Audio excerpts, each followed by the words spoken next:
Pemirsa, mungkin bagi Anda limbah-limbah elektronik seperti besi dan logam bekas hanya berakhir di tempat barang rongsokan. Namun jangan salah, limbah-limbah bahan logam ini ternyata dapat disulap menjadi barang yang mempunyai nilai seni yang tinggi. Contohnya di Semarang, Jawa Tengah, pemirsa, di tangan seorang pengrajin limbah-limbah bahan logam ini dirubah menjadi miniatur-miniatur robot, mobil, serta motor yang artistik dan bernilai jual tinggi. Penasaran seperti apa bentuk dan cara pembuatannya? Berikut liputannya.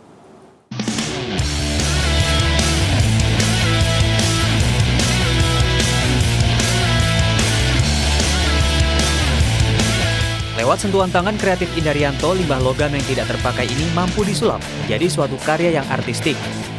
Miniatur motor Harley, mobil-mobil tua hingga robot pun berhasil diciptakan oleh tangan terampil bapak dua anak ini.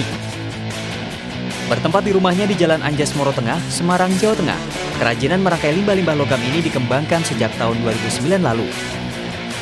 Ide merakit miniatur ini terinspirasi dari banyaknya logam-logam yang tidak terpakai dan terbengkalai di sekitar rumahnya.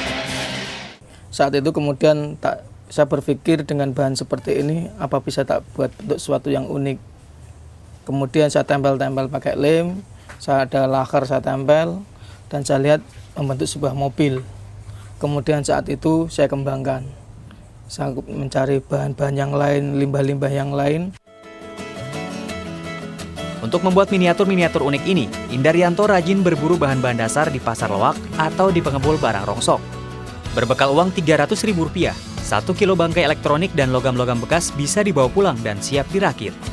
Namun tak jarang beberapa aksesoris dan material pendukung harus dibeli baru. Untuk membuat satu buah robot ukuran kecil dibutuhkan waktu 2 jam, mulai dari memilah-milah bahan yang diperlukan, membentuk dan menggunting logam sesuai yang diinginkan. Untuk merekatkannya digunakan timah yang dipanaskan dengan solder. Nah Pak, dalam perangkaian miniatur robot ini yang paling sulit apa sih Pak? Yang paling sulit itu bikin aksesorisnya mas, senjatanya, kelengkapannya, detailnya, agar robot itu kelihatan bagus.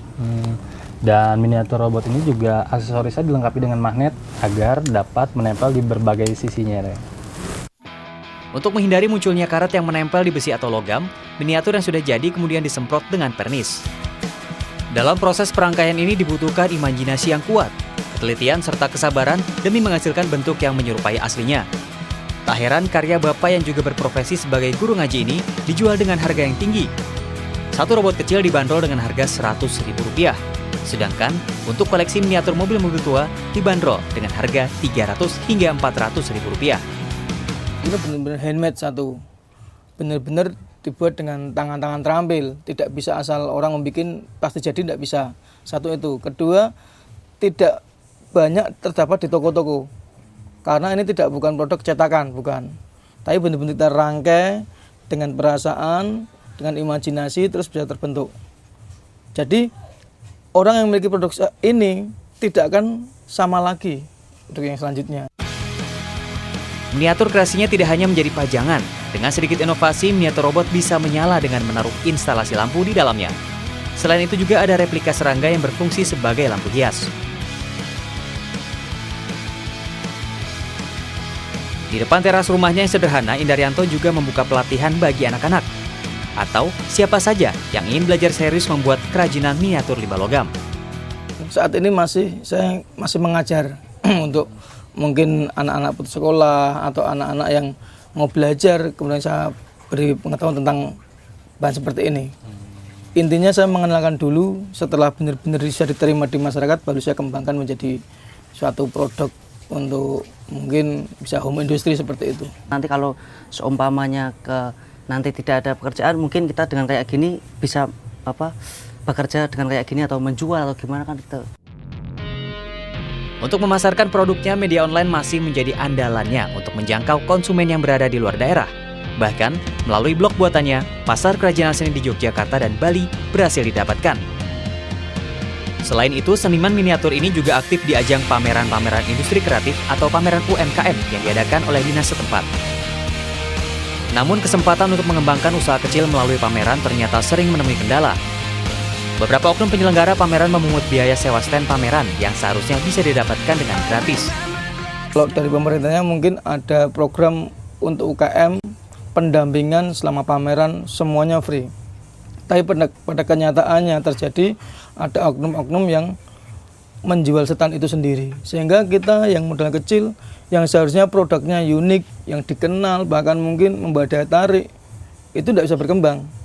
Karena kita sudah dibatasi dengan biaya. Bahkan kalau kita mau ikut, kita harus tarik biaya untuk ikut pameran.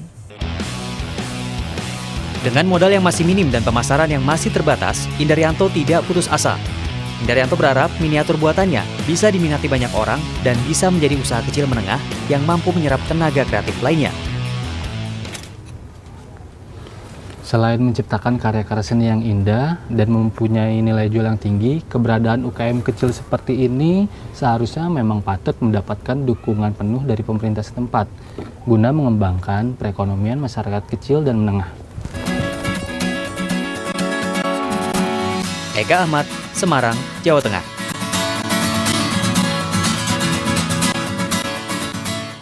Ya, membuat usaha sampingan yang mudah dan menguntungkan kini semakin banyak ragamnya. Salah satunya adalah budidaya ikan sidat